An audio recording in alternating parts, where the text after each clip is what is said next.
Hello everyone, welcome back to another video from Gaming Basics. In today's episode, I'm gonna be showing you how to leave a team in Gardenscapes. If you're looking for a way to leave your current team on Gardenscapes, then here's how you can easily do it.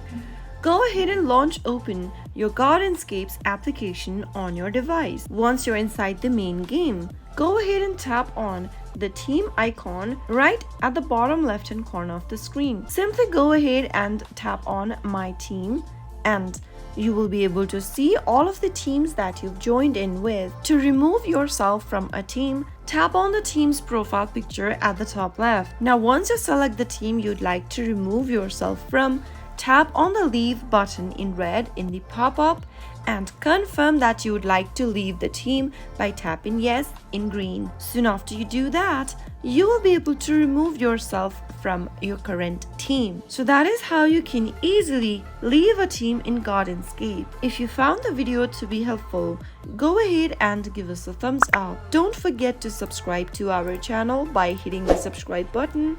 Also press the bell icon so that you'll never miss another upcoming upload from us. I'll see you again in the next video. Goodbye till then.